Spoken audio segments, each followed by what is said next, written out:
remember my brother just, being home,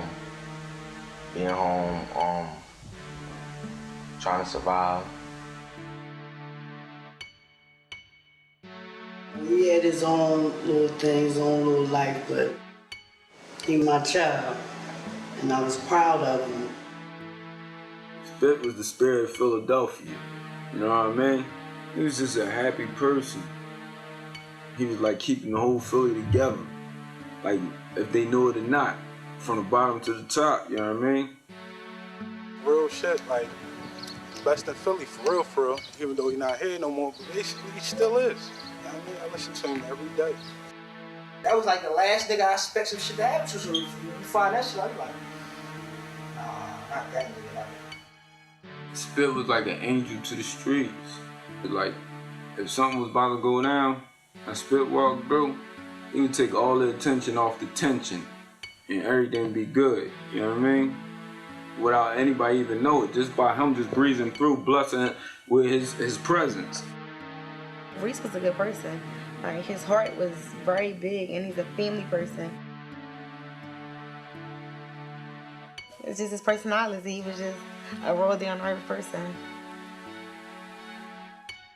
Spittage had an impact, like a superhero, you know what I mean, on everybody's life.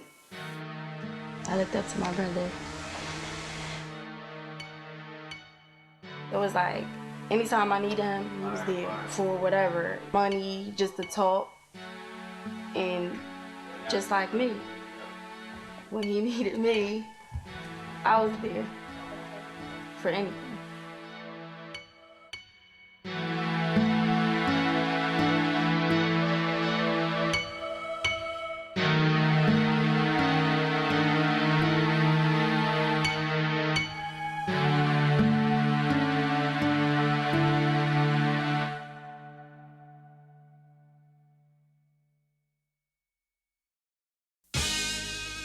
Ladies and gentlemen, I would like y'all to put your hands together for one of the most anticipated MCs on the East Coast.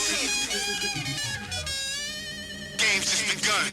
I'm in the zone. Talk about Spittage, Philadelphia rapper that held his own in Philly. Would come around here and run around his house when he was a little boy, up and down the steps making a bunch of noise, little curly head boy. You know what I mean? Oh yeah, you can't forget about the curls. Curly head bandit. Man, had curls in his head, man. Man, had curls in his hair. Your hair curly as ever. Had a good curly head. So at that young age, he wouldn't let nobody else cut his hair. You know what I mean? And once, you know what I mean, I was right there at the corner of the family block. I gave him cuts. So she started saying, I put mine on him. They brought a report that I'm being my new young boy. Everybody know about the curls. You remember my brother's curls, man. So many girls used to love that. They fingers through his curls. He got so much love. They call you the curly head bandit. I met Maurice in like 99. And in 99, I was about 13. I thought he was somebody else. So I said to my sister boyfriend, Horace, at the time that's who he was hanging with. I was like, who that? And he's like, oh, that's the young boy Reese or whatever. And I'm like, oh, all right. So he tells him, and I said I wanted to talk to him. So he waited for a while. He never said nothing. So me and my girlfriend and my sister was walking up Clearfield Street one day, and somebody said, "Go, I see her." Turn around. And so we walk up the block, we talking. He was real talkful, so he talked my head off all the way up the block. He walked me home, talked my head off on my porch. And from there, we just was, mingling, talking and stuff like that. And I don't know. I had my daughter in about 2002. What really grasp you, you know what I mean, you get this curly head dude, man, he had a little curly head, you know what I mean, and the things that he could talk about, and I mean, like, it seemed like more to him than just seeing him. Like, you can look at certain artists and tell their aggression, like, damn, this dude really been through something, but with Spittage, he really been through something, he didn't really look like he's been through a whole lot. I heard about Spittage through my cousins. My cousins, they came through the block. I remember my cousin pulled up. He had a Pontiac, so he pulled up and everything. Spittage was in the passenger seat. So I'm like, dang. I'm like, ain't that's the boy from Bananas DVD? So I'm like, what? Like, niggas start banging his joint. I'm like, ooh, that nigga crack heroin mixed in one. Like, damn, like that nigga spitting that work, man. Then after that, I could start listening to that nigga like every day, listen to that nigga and shit. He was the hottest thing out there. He was street battling, he was here, there, on the Bananas tape, you know what I mean? Hollow Man and them down there, you know. And he was holding out his own. You know what I mean? Big Star been really like pushing Spittage. Big Star Too Raw for the Streets DVD. He been pushing Spittage for a long time. And so have Back to Basics Real Raps TV. And we used to have two. One of the two, my man, he do a lot of the battle jobs. You know what I'm saying? One day we had the Nike Battleground. Easy Jason's my partner. We started that battle stuff. So Spittage got into a lot of heated battles. He was from the Hollow. It's a part of Germantown, uptown section of Germantown. Germantown's a section of uptown that everybody knows. And he really was running with a lot of dudes like Tech Nine. On a spitting tip, I was out there doing my thing, he was doing his thing, and we just happened to run into each other, you know what I mean? He was all that club flow, I was a motherfucking battle champion, he was Spittage, you know what I mean, we was getting it in, so we started off battling each other, he getting battled, I'm getting the battle, we crossing paths, I ain't win nothing, but hey, it is what it is. You know what I mean? He was like, damn man, instead of all of us battling each other, let's get down with each other, you know what I mean? Whoa, we ain't that louder, let's get it popping, you know what I mean? We keep running around, I was battling Crafty and them, battling the young boys, everybody coming up, getting them out of here, you know what I'm saying? He's like, no, you gotta chill, we gotta get together, you know what I mean? And go at other niggas, so we started together, we started writing shit together, you know what I mean? Writing records and doing tracks together and doing shows and going here and going there. You know what I mean? To me, he just was one of the hottest niggas around. You know what I mean? Spittage had a whole entourage of a bunch of rappers from back to Hollow that was the shit. He grew up in that hood as a little playground with no disrespect where everything went down. I ain't going into like everybody know. Everybody over the city like real rap TV like. It's like Spanish Harlem. It's they section of the city, you know what I'm saying? The Hollow. And that's where he from. That's their hood. And Spittage had wrapped up vans and all that because he was around good people that got to a dollar. I met Spittage, he was around 13, 12, I ain't sure. You know what I mean? Lil Bill, he told me he had an artist named Spittage. Yo, this man Spittage, he can rap, this, that. So I'm like, all right, let me hear him. Bill already knew I rap, so he brought me to Spittage.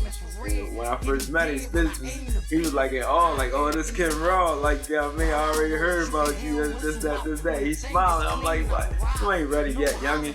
You ain't ready. So he like, I ain't ready yet. But next time I see you, I'm gonna have some bars for you. And next time I seen him, I'm like, I seen Bill, I'm like, what's that? He like, you on Clapper Street. So we go around 128. Cause you remember him, little Nael and my little brother H, they all in there chilling. He just dropped some crazy jewels on me. Himself. I done snatched up a slot myself, an unpredictable flow. The shit I spit sometimes shock myself. Jumped the bandwagon, I hopped on my cock myself. I spit hot, my shit drop, I go cop myself. I don't feel it if it's not myself. His jewels was so crazy that it like just paused me. And I'm looking at him like, damn, it's coming from a youngin', so much pain, so much things you went through, you know what I mean? It was all the way to the 1, all the way to the 9, you know what I mean? Back to the 1, that shit was crazy.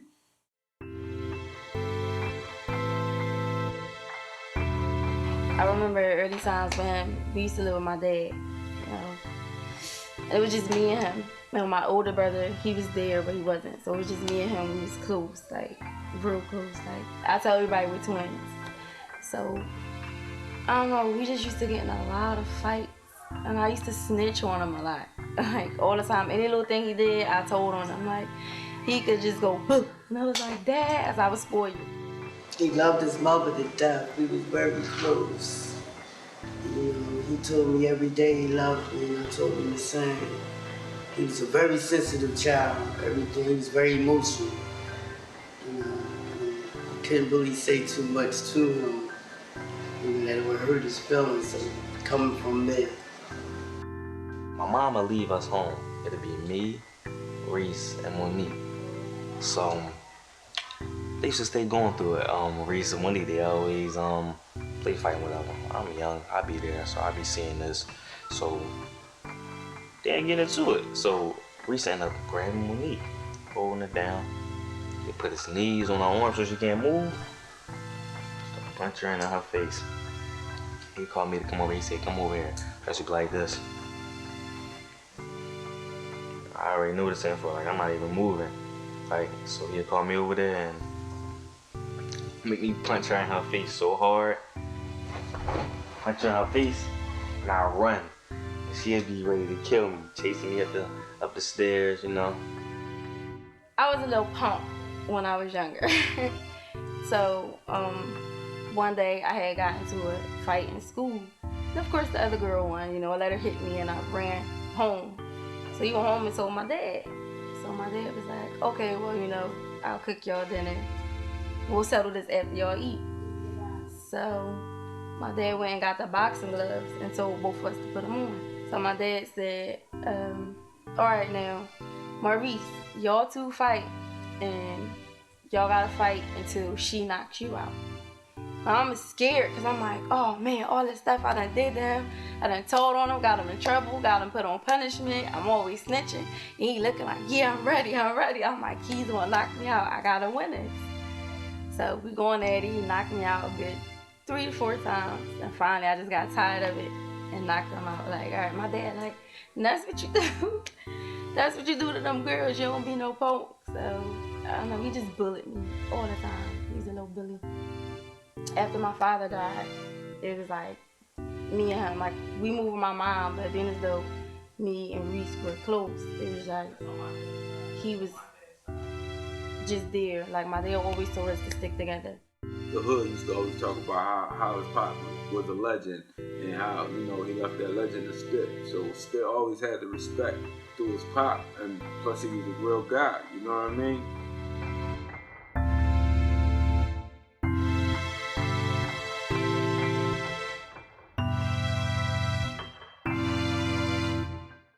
He always talk about his dad. I never met his dad because his dad, you know, by the time I met him, had been passed.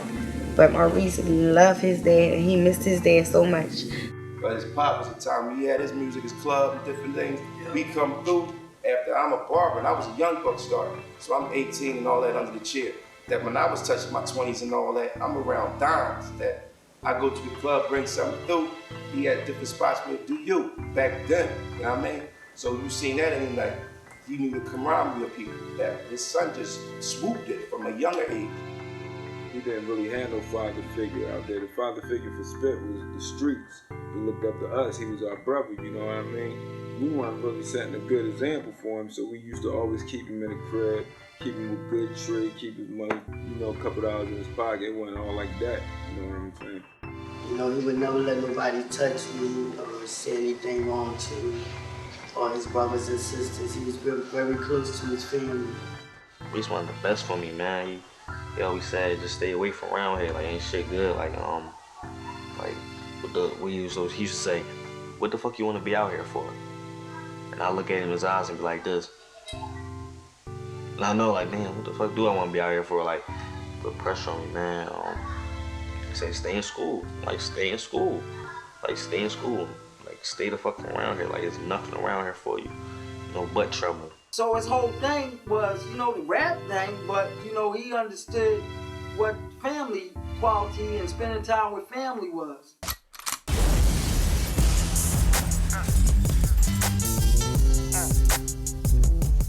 I couldn't even come off the porch when Spit was out here. He didn't even want me up here, man. I couldn't come off the porch, man. I was down Nicetown. My brother was coming up there. You say my family right here, that's why we got going this block, Clap Bear, this the family block right there, like Clap Bear. That's where all my family from, you know what I'm saying? Right there, whatever, but he was up here, man, putting in work, you know what I'm saying? When I didn't even know my brother was into this music shit like that, you feel me? Like, it was crazy, like, man, I just knew him under the home, under our roof, you feel me? And out here, it was crazy, he had the name for it, though, he was buzzing, he had this shit on Smash, it is what it is. He's all for his family, you know. Him rapping, it was about his family and him. And as he grew up, when he started rapping, it still was about his lifestyle and his family, the things that he's been through with his family. He'll be out here on Jessie back, his little brother.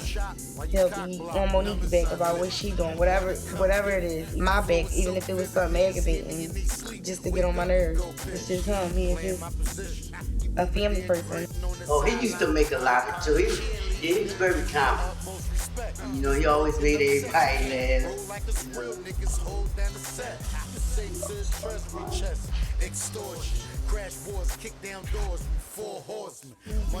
A true clown. He, I don't know, you could walk by him and he'll just say something funny to you or say something to you that, you know, they'll buzz back and forth with each other like, ah, look at your sneaks, you know, or look at your shirt. You know, he was a true comedian from elementary school to the time he was out of school. Like, he did nothing but make you laugh, just with anything. That's one thing I loved about him. Everything about that nigga, man, like, know what I mean? Like, he's one of them niggas, like, he don't try to be no, know what I mean? He is who he is, like, know what I mean? Funny nigga, he like clowning around like a bust on niggas, like to play jokes and shit. Like, that's who he is around everybody all the time. Like, he never switch it up and try to be on some, know what I mean, rah-rah shit. Don't get me wrong, if you go down, with any nigga, know what I mean? But he always just was selfish shit. Like, he be around niggas and just joking with niggas or fucking with niggas and shit every time, you know what I mean? He's been like that around everybody, no matter who it was, what the situation was, and I respect that. Like, any real nigga will respect that shit, because he never try to pop fly like a nigga he wasn't and shit, you know what I mean? I was going through something, and something he did in the past would make you laugh. He used to come downstairs and put his show on for his family. He used to always want that bull on Martin Lawrence, the bro man. You know how you be Oh, wow. You know, he was a good kid, though. Honorable student, smart, very smart, could tell you anything like that. It was his behavior that kept him back. Like, class clown is who he was. Like, that got him in trouble. I say once he got in the 8th grade, he started cutting class more. Then it got to the point where I ain't even coming to school no more. So he stopped going in about the 9th grade. 9th or 10th grade, he stopped going. Spittage would sit down with books. We sit down with books, you know, sit down and watch Discovery Channel, History Channel, CNN, you know what I mean? He's not your average hood nigga, you know what I mean? He hood, but he had crazy intellect, he was intelligent. Just tell, like, you hear him, you tell, like, you can work it. You tell you can work it. Real crafty with his bars, how he put his lines together, his punchlines was stupid, man. Like, nah, man, he said shorty, he would say shorty should buddy love like a nutty professor. Sharp, he was different from the average. And then when he started doing his different style, how he get it in on his let's let our hair down, his flavor, you know what I mean? His light-ups was different than the average light-ups. His go-gets was different than the other go-gets. I mean, his intoxications, his inebriations was different. I mean, you can see that on Young Bull, but he held it. Well, the ones that get caught up in it, they got booked, or he got in a fight, or this altercation popped off because they couldn't handle their highs. You ain't get that on him. You know what I mean? At a young age, when he was touching, he was coming up on you, dog, and he lit up like he done. I mean, but he on his right, left foot like he supposed to. You can't say nothing against that, man. Now Spittage in it, working them out. I'm sick, plus they fear when I'm verbally bout. I take trips, blow urban and south, where they rock teeth that if you pawn them, you can purchase a house. And there's not a lot of shit talk with it. Better believe, if I say a word, you gon' hear clip spark with it. Or choke you till your face so blue. When I look in your eye, I'ma see Snoop Crip walk in it. Kick you till your face got dip marks in it. And take the keys to your wheel and dip off in it. See y'all chumps me, y'all pricks all chimney. He would sit and write his raps, and I could be asleep, knocked out. He would wake me up. Listen to this. You know, how this sound? You know, he was a lyrical artist, because the way he would put his words was like graphic. You could see what he was speaking. That nigga was nice. I'm like, damn, you can't get, I mean, shit can't get no better than that. And he still put that work in, like, every day, all day, like, I mean, trying to get better and better. I mean, so to see a nigga like that you look at like, damn, he already that ball and still put work in. He used to be in his room And everybody's upstairs, downstairs. I'm in my room. He be in the room with the same beat. I used to just keep hearing this same beat. I guess it was a sampler. And he had his book and his pen in his hand. Then he'd be in that room for hours. Then he'd come downstairs and be like, Mom, I want you to listen to this. You know, every time he'd write something, he'd be like, I want you to hear this. Listen to this. Oh, Kiki, sit in here. You know, come over in here. Listen to this beat with me. I'm write a rap, or come see if you like this. Then it started really hitting the street, and I'm like, wow. Like, when it's in the house, it's like, oh, he can rap. Oh, like, it's whatever. Yeah, my brother rap. But when it hit the street, and I was like, wow. You know, he got a lot of fans. Like, he's really talented. You know, and he had a lot to say to the people, and we all can relate because he wasn't a fake rapper. He was somebody talking about the struggle. And anybody that's living the struggle and going through the struggle would hear him and be like, yeah, you feel what I'm feeling. You feel me? And make you feel like you're going to have an all right day.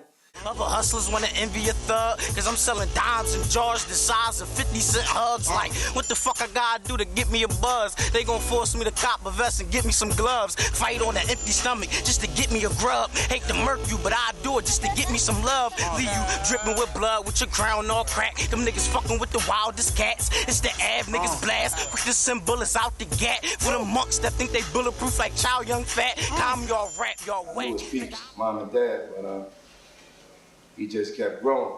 So when he became to say what he wanted to get into, you know what I mean, from us pushing, do the school thing, you know what I mean, stay on this route, don't look at this too much, that he started getting a huddle around him. So you lean over and see what they were saying.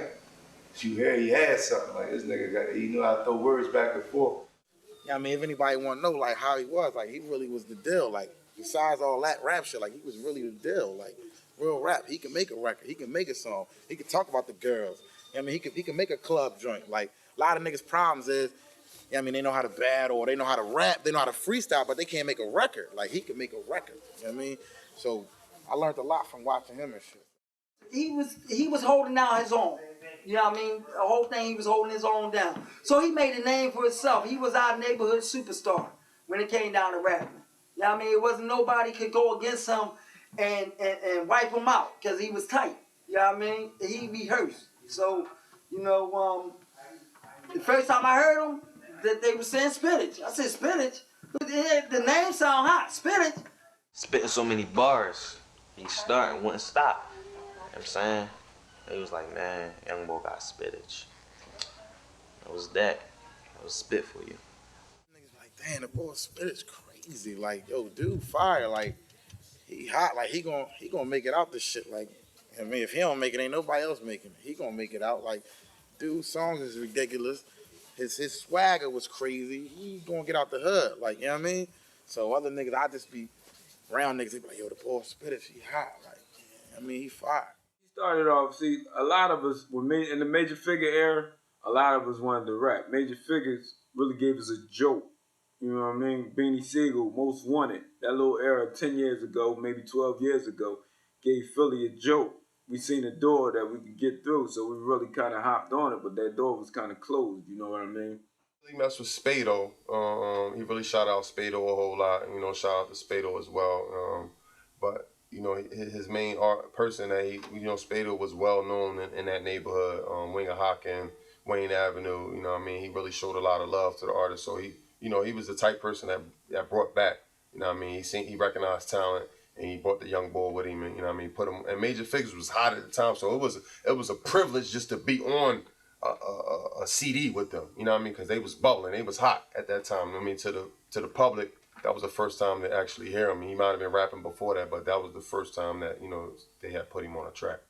He was down with the Figures and shit. He had did a diss record and shit with the Figures back when he was going through it and shit. And ever since that record, he just took off. Like, he did the joint on Chris and them from the Young Gunners. Like, he did a diss record.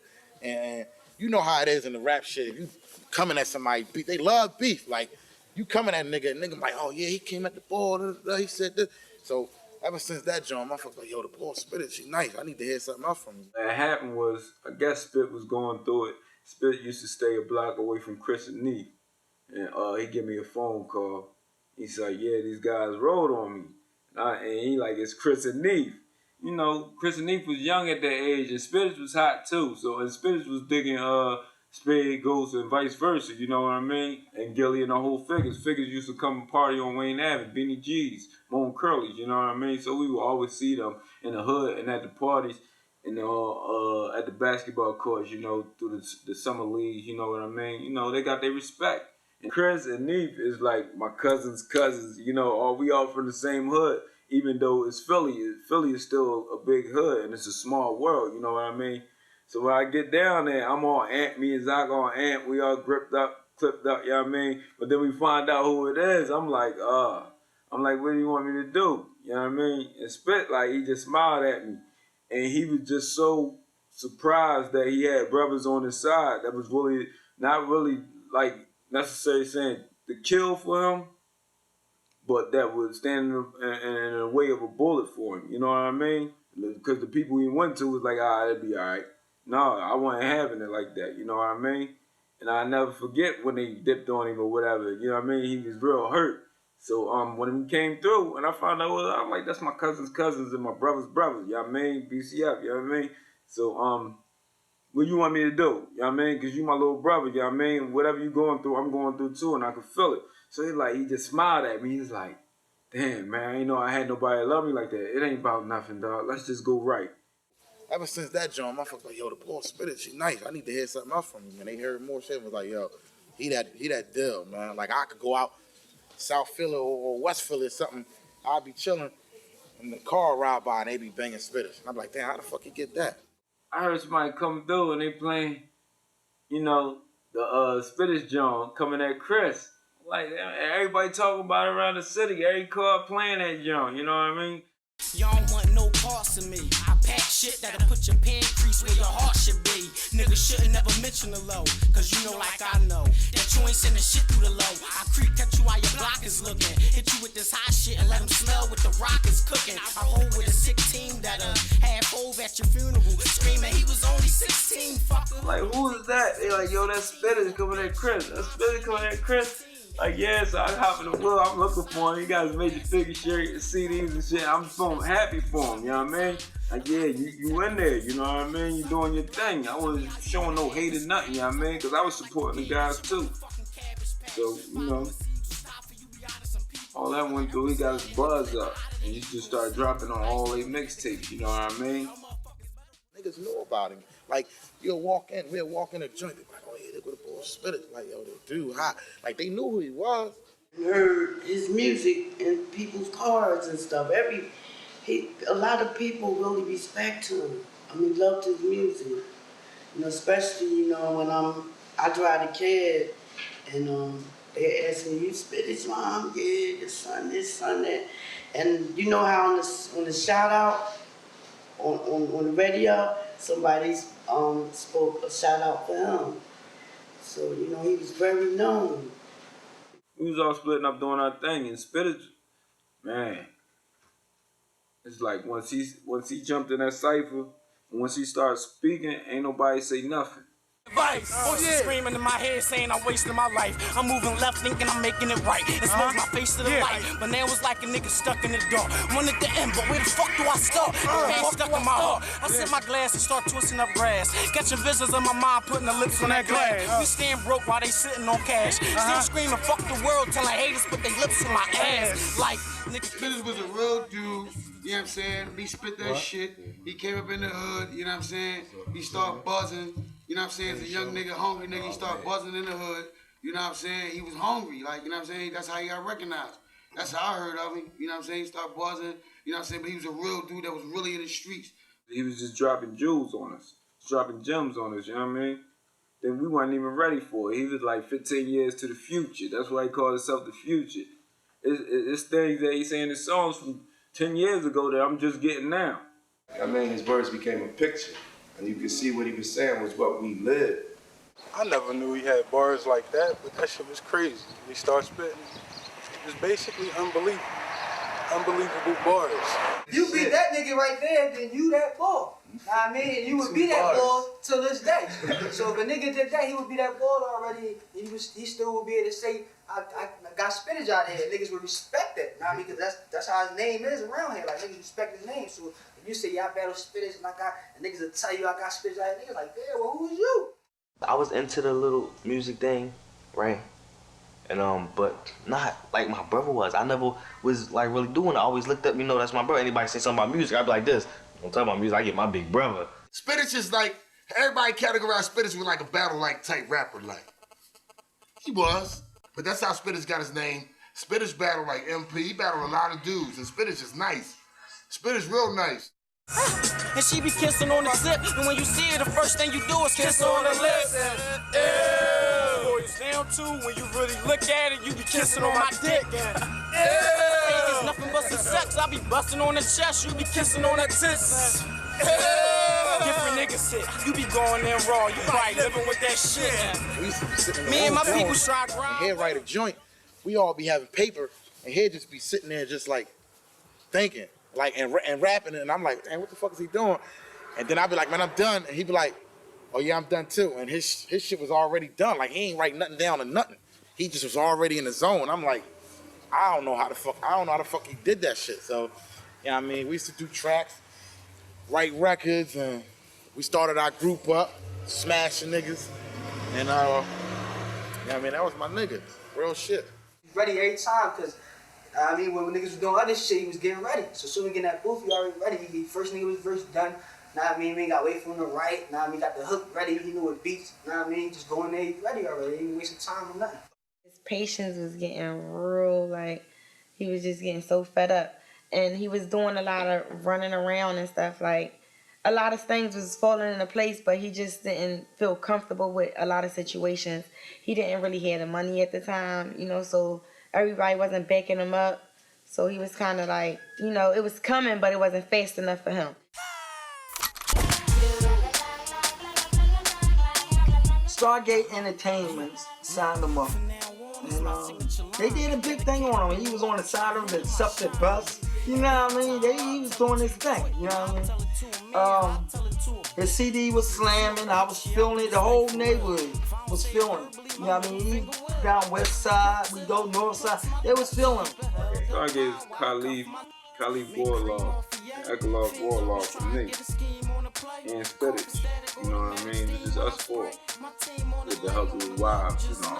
So I asked him to join me. He said, yeah, why wouldn't I? You know what I mean? We had these good brothers that we knew all our life, you know what I mean? Had some money on the side and they felt like we was an investment. So they invested in us. You know what I mean? We did good for them and they did good by us. So they knew what they was hitting for. They knew that, boom, this was their next up-and-coming star about the hood. Had the album going. We dropped raw footage, which was a double CD and raw footage, and Spittage mixtape inside of it, and add to the ad. Once it dropped, it started doing numbers out the mom and pop stores, you know, all across, you know, the East Coast, up and down the East Coast. The shit I'm hearing now is the shit he was doing 3 years ago. The shit I'm hearing on the radio now. So I already know where he would be at with it. I mean, he stopped. He still did little hood joints, but he was on another tip with it. Like, we still was running around. I'm gonna do this, I'm gonna do that. He like, no, I'm making records. Like, I want the girls I want them motherfuckers to pour bottles and, you know what I mean, have fun. So every Tuesday, we performed down Club Flow, the open mic night, but it was crazy, you know, because everybody from Philly was down there checking everybody else. You know what I mean? We was, you know, go from club to club, perform here and there, and chill out. We got a crazy buzz. We got to start getting people from Atlanta coming to check us. People from New York, different radio stations, record companies, and everything. You know what I mean? More dedicated, more focused. I mean, and willing to put that work in. I mean, that's why he got the Hollywood. That's why he got a situation out there. He put work in, niggas recognize the work. I mean, trying to make moves with him. I kind of messed up in the streets, so they felt as though I was going forever. What's true? I mean, I messed up. I could have done charge. I mean, I spanked out. You know, they went out to California, and you know, it was just right at his fingertips, at our fingertips. You know what I mean? And he was Hollywood Spittage. You know what I mean? I didn't know. They told me he's out of California. I'm like, what? You know what I mean? We in there. At least he in there. He took a trip to Hollywood. You know, he came back with his nickname Hollywood Spittage. You know what I mean? So everybody, you know, and when he went out there, I guess he did some work with some people, whatever, but he was making a move. He was doing what he had to do.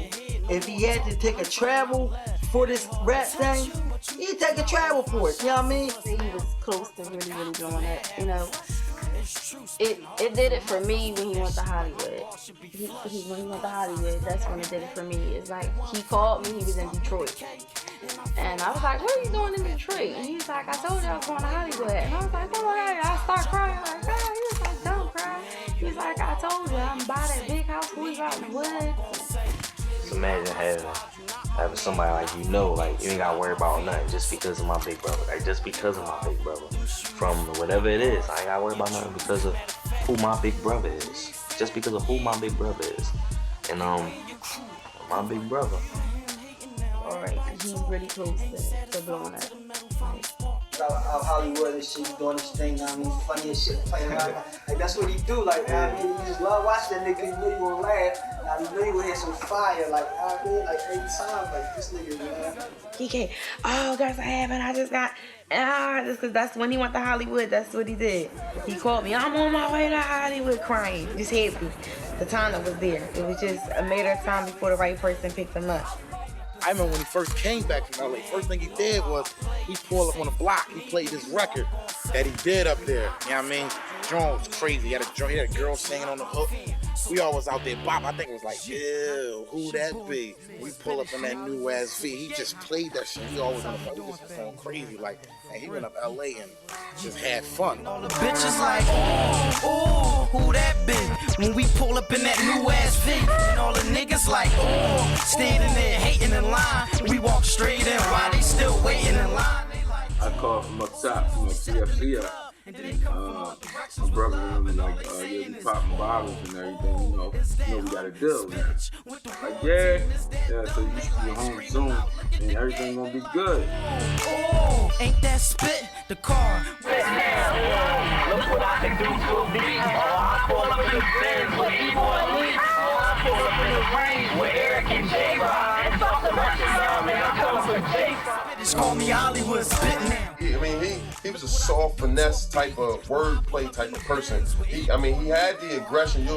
He had the aggression, but it wasn't like an aggression where as though, you know, I'm gonna stab you or kill you. His aggression was with his words. You know what I mean? His aggression was within his punchlines. His aggression kind of stumbled you. You know what I mean? It ain't kill you, it just shocked you. Like, dang. You know what I mean? Like, this dude really mean business. I'm going for 10 months. And I come home, he got 4 different mixtapes. And he just happy, you know what I mean? Pockets looking right, everybody feeding him right as he should. Well, he feeding niggas right. He ain't like, I'm not battling no more. Like, I'm Hollywood Spittage, I'm on my artist thing, you know what I mean? Niggas envy him, because as soon as he come in the club, all the chicks was on him. I couldn't get no chicks around him, really. Like, you know what I mean? My chicks was chasing him. You know what I mean, bro? Right?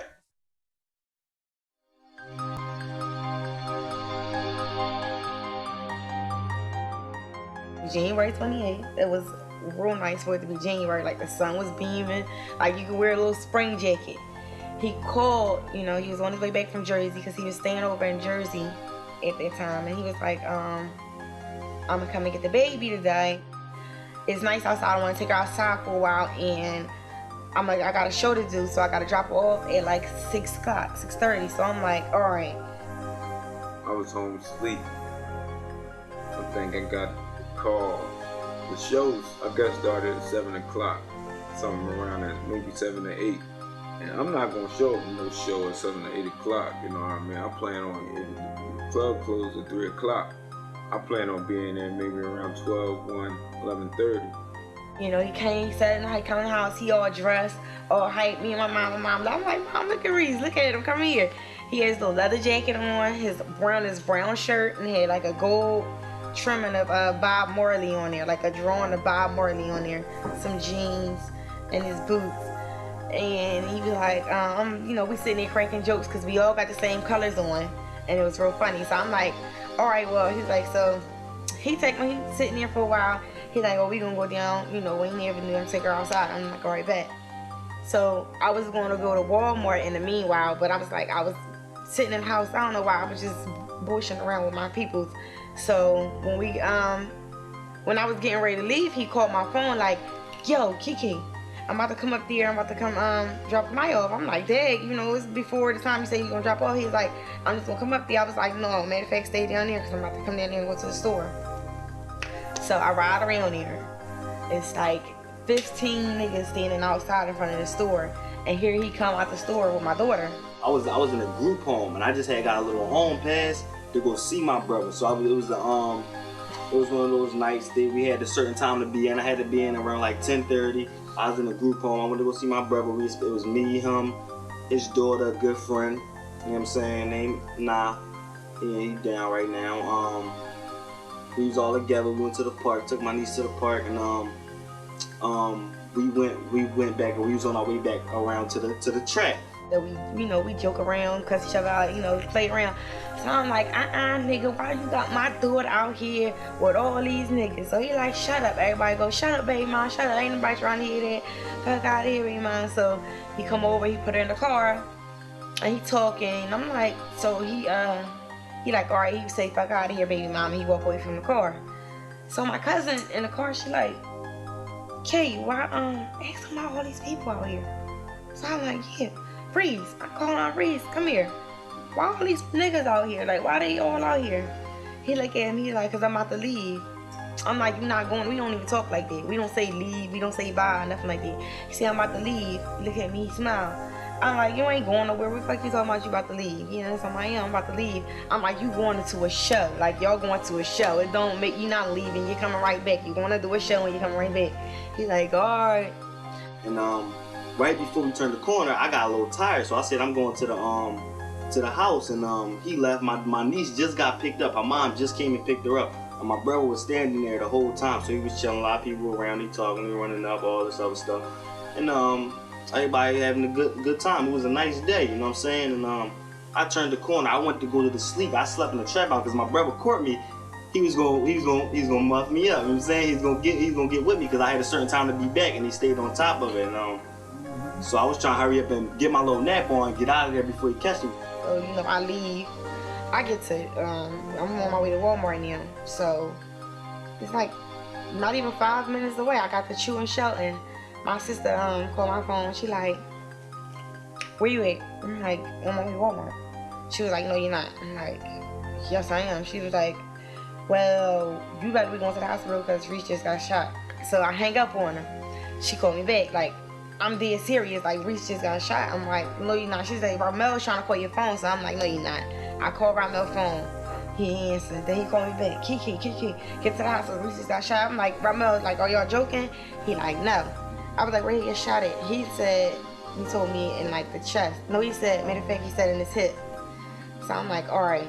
We get to the hospital. I'm like, all right, I'm on my way. So now my nerves is bad. I'm like, oh, come on, we have to hurry up to the hospital. My cousin's getting nervous driving. I'm yelling at her, oh, drive this way, go this way, go that way. The story behind how, he was shot is actually, it wasn't meant for him. He was standing around a crowd, which he was cool with everyone in the crowd. He didn't basically have no enemies, no beef, as far as I knew, It was actually for another guy that was out there with him. And I'm not sure if an argument broke out or not, but whatever happened, they started shooting and he got hit. He ran around the corner and told one of his friends, and they took him to Temple Hospital. I got a call like, dang, Spittage just got hit, you know what I mean? I'm like, yeah. They're like, yeah, he got hit in the leg. I mean, it was a lot of bullshit going on. He got hit in the leg, or he got hit side. He gonna be cool though, like just a little shot. He gonna make a record about it. Like he gonna get out and make a record about it. Ain't about nothing. Like dude, cool. Like you know what I mean. So I'm like, yeah. So we rushed up to the hospital and shit. Up Temple Hospital right there on Broad Street and shit. We rushed up there and shit. We was all just chilling. Like everybody was chilling. Like yeah, boy gonna be alright. He gonna get out this joint. I got a phone call. I woke up around 9 o'clock. I was chilling with my son and my baby mother. Got a phone call saying Spittage was shot. I'm like, Spittage shot? What do you mean? Spittage at Temple Hospital, somebody shot him in his chest. He was caught in a crossfire. So I just snapped. Like, I was zoned out. All right, I'm out. So now my nerves is bad. I'm like, oh, come on, we have to hurry up to the hospital. My cousin's getting nervous driving. I'm yelling at her, oh, drive this way, go that way. So then, you know, we get to the hospital. They, my sister and two of his friends was out there, the ones that drove him. So I just go right past them. I get in the hospital, I'm upstairs. So everybody up there. It's like the whole Ave, everybody is up in the hospital. So I got that call. That was about 6 o'clock. We up there, it was like 7 o'clock, 7:30. Nobody come out and say anything. Like, my mom said nothing. You know, his sister, we was like, I was so frustrated. You know, I said a lot of things to a lot of people that I didn't mean, but I was just spazzing out at the time. I woke up at like 10:30, and a fiend was knocking on the door, and she was like, yeah, they shooting around the corner, girl, they tripping with us. So I'm like, I'm out my sleep, like, not even worried about her, I'm worried about my brother. So I'm trying to duck up out the door. And so I went out the door, and I get around the corner, everybody looking at me all with the look, you know what I'm saying? Like, I went to my auntie Joyce in them crib, and I was talking to my cousin Corey, and he like, I think he already knew. I don't know, but we never talked about it. But he was gave me look, he like gave me the phone, like call your sister or whatever. So I called my sister like Momo, like Reese hit, and she was like she hung up on me thinking I was playing. When my brother got shot, I was in West Philly having a good time. Jesse called me about a little after 6. And he was like, hey, Mo, you know, he was like real quiet, real hesitant. And I'm like, no, what's up? Like, hurry up. You know, I'm having fun, what's going on? And he was like, I hear somebody in the back, like, tell her. And I'm like, tell me what's going on? And he's like, Maurice got shot. And I was like, shut up. I don't got time for that. Stop playing with me. And I hung up the phone. She's like, don't play like that. I hate when you play like that. And so it was real, man. I called her back like Momo, like, yo, like our brother got hit, and you heard a sigh, and then she just hung up. So I'm like, all right. You know, I didn't say anything. I just dropped the phone. Like, all right. And I sat down. I was like, you know, all right. Once if my phone started ringing crazy, then I'll believe it, because I was in denial. Like, that was my worst nightmare right there. For somebody to call me and tell me my brother got shot. So it so happens that I had like 10 messages. The house I was in, I wasn't getting no service on my phone. I had messages from my grandma, some of his friends, you know. So I got outside and I'm walking to the bus stop, and I called my cousin. She lives in Maryland. Call her, I'm talking to her, and I just broke down crying. And she was like, you know, just get to the hospital, everything's gonna be fine. So I'm like, all right, I'm on my train, and I'm thinking like, he got shot in his hip, he gonna rap about this. I was sitting there, I'm gonna say about 8 o'clock on everything, and my daughter was leaving out the hospital with my sister. I like felt him just like, I felt a little breeze in there while everybody was talking like, oh, he gonna come home and he gonna be rapping, but I just felt it in me like, I don't think so, because the doctor said he got shot in the chest. I was just in here last week, my cousin's boyfriend, he got shot, you know, in the chest, and they came out within minutes, you know, to letting us, oh, he's all right, oh, this is what happened. Reese, nobody came out there and was saying nothing. So I'm like, you know, I don't know. So I sat back and I'm sitting there thinking, and while I'm thinking, I swear, I just feel him just like, I'm about to leave.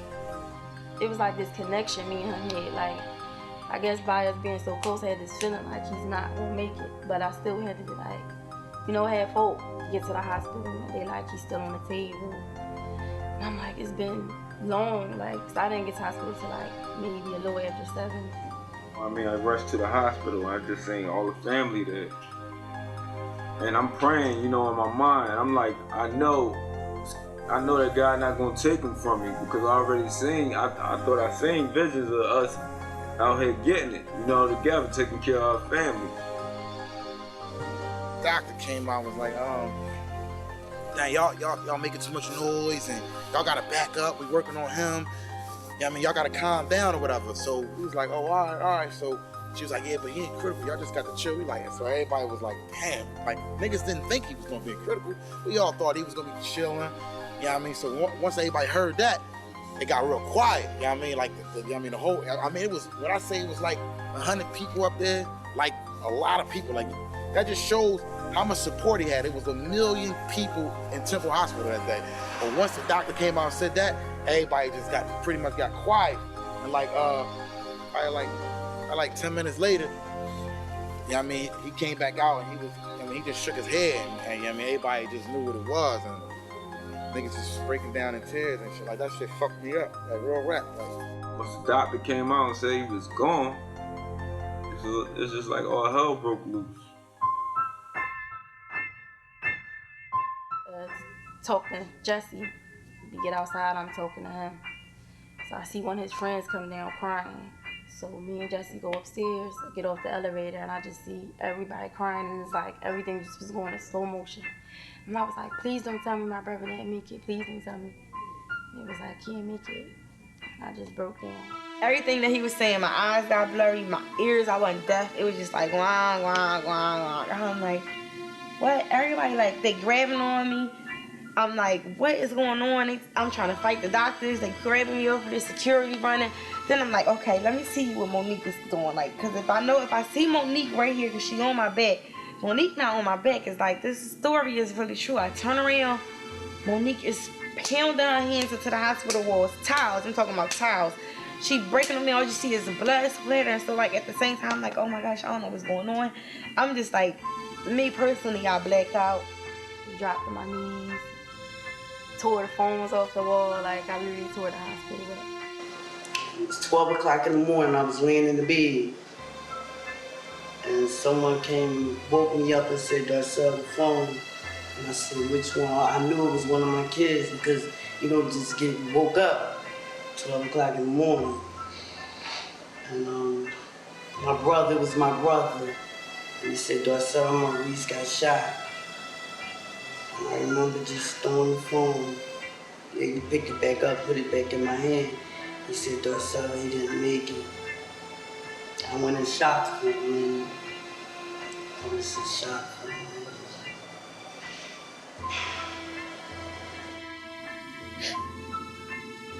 What happened? Everything started going so fast. I'm like, oh gosh. I just couldn't believe it. My second child.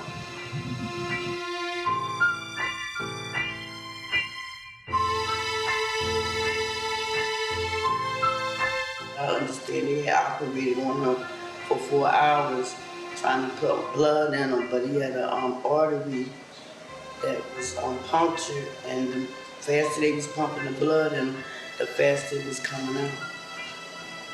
So then he left us.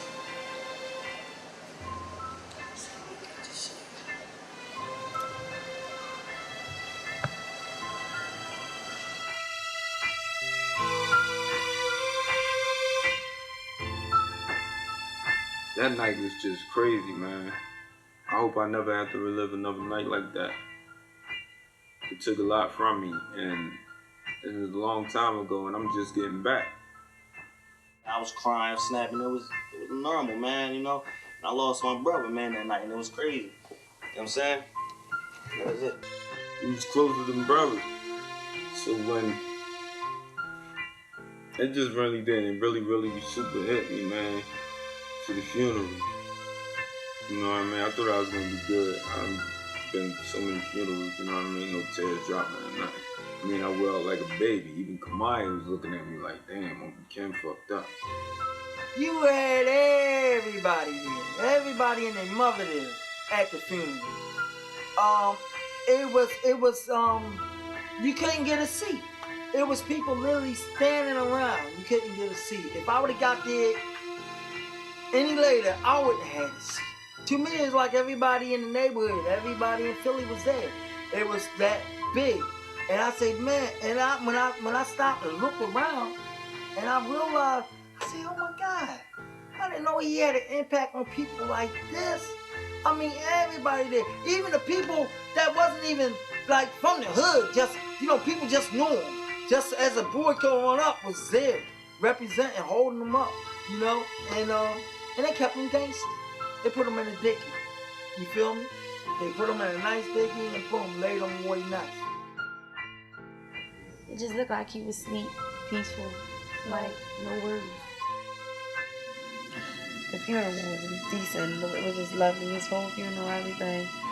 Like everybody showed so much love. It was just like, still be like, I don't know. I be trying to think about him, like, what if he was here? What would he be doing now? Like, how would everything be now? Cause stuff was really just starting to like pop off between me and him, the whole family situation, his little career going on. It's just crazy. It happened so fast. My brother wanted this music thing to jump off so bad. Like he knew he had it. He knew he had it in the lock, and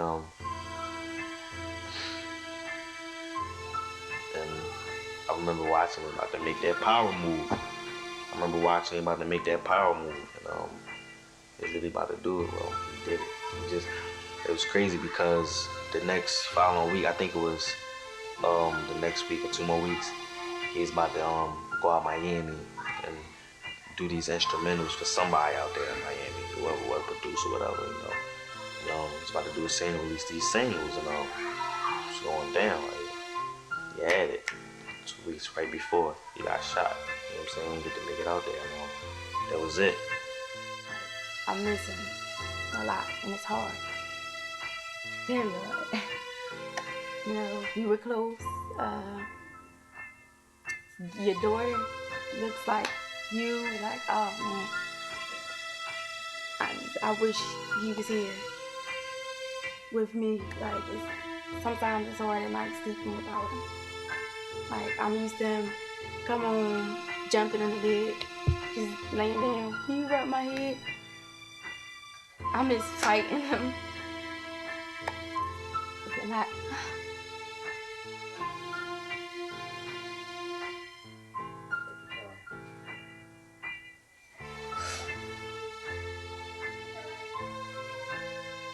Him living here, he was going through so much. And me and him, we would sit back and talk, and things that he say, like he was in pain. Like his lifestyle, everything that was going on. When the time he passed, he was staying in the crack house. Like he done lived in vans and struggled, from the bottom and feuding with his family. Like he went through some things that I can honestly say that I couldn't probably do. Spittage seen him leave. He seen himself was about to go. There was so much stress on his heart that he was pouring out so much love to niggas, you know what I mean? And wasn't really receiving, he was receiving fake love back, you know what I mean? Everybody always had their hand out to him, like they friends, because they seen something. It's like the hand that baked the bread. Now everybody want a piece, but don't nobody want to help bake the bread, you know what I mean? I guess it was kind of crushing him.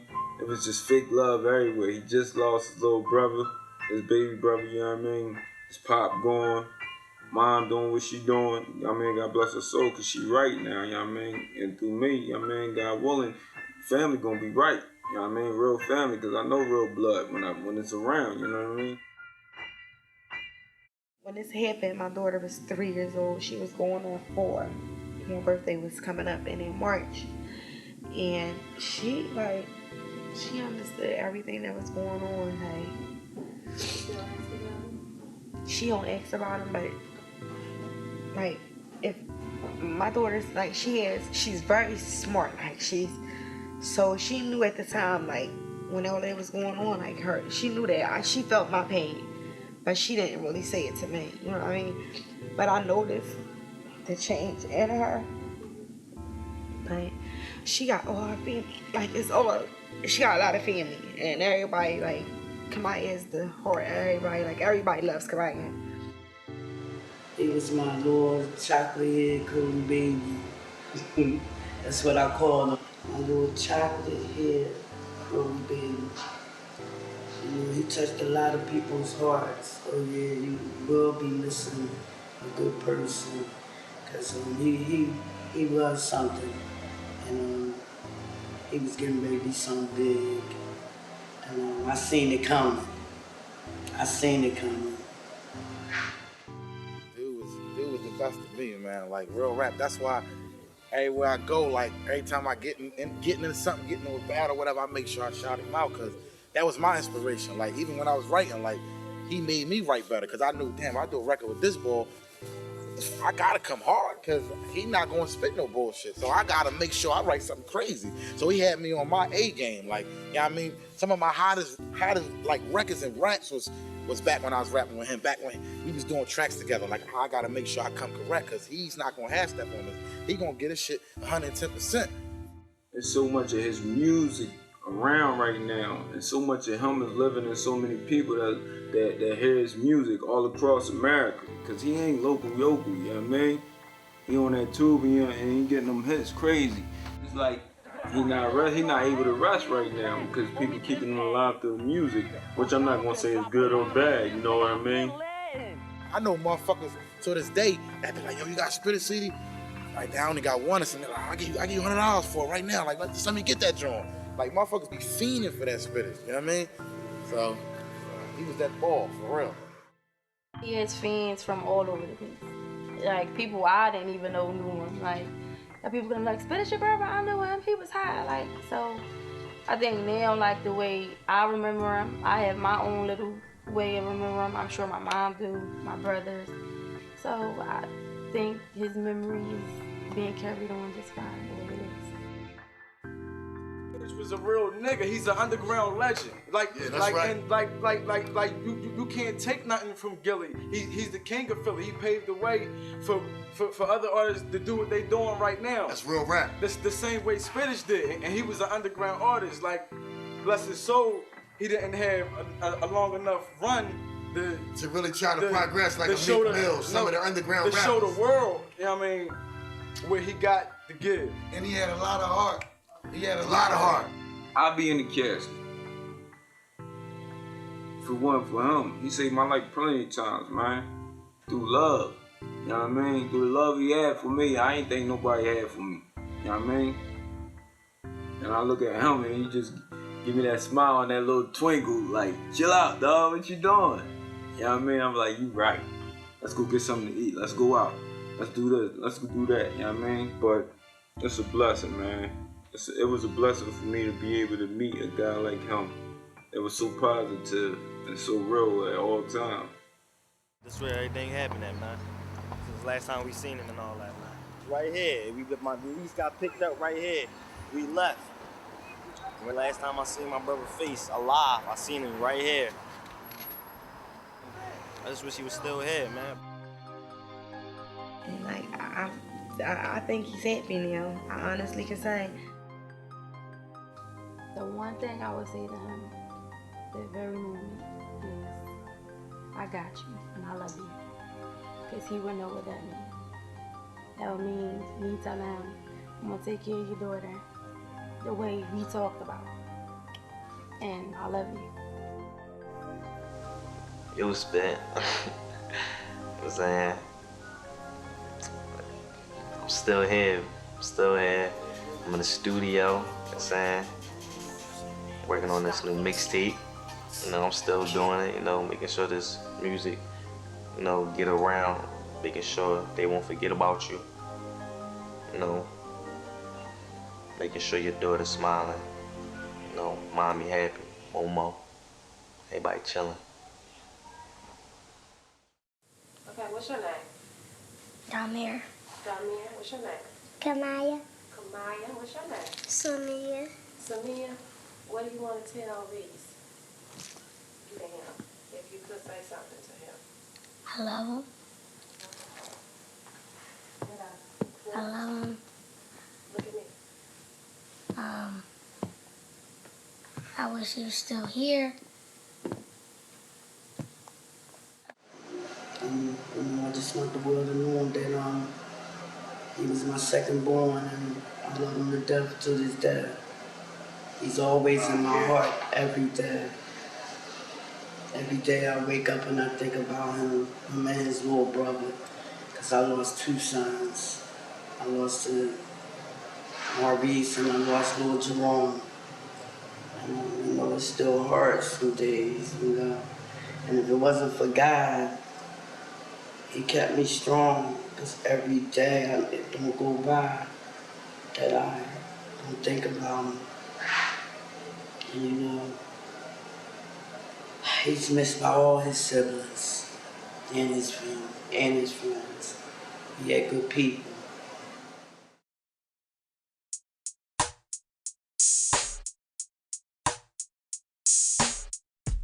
He definitely has been probably in Hollywood right now. Like, I'm small Hollywood spit. Like, Rest in peace, my man Spittage, man. Rest in talk, peace, man. Spittage. Uptown legend, man. Dig this, man. Rest in peace, Spittage. Rest in peace, you know. Free Pop, Dice, Free Dice. Rest in peace, Spittage all day. I mean, Kid Boss, the next up. Boss, yep. I mean, on the next up, you man. already know. All day that. If you didn't know, I mean. Yeah, yes sir. Yeah. He on the banana shit too. We gotta keep the show going, I mean. Rest in peace, Spittage. That's P-I-2-T-A-G-E. You know what I'm saying? Plain that representative. You know what I'm saying? Me and this bitch, you know what I mean?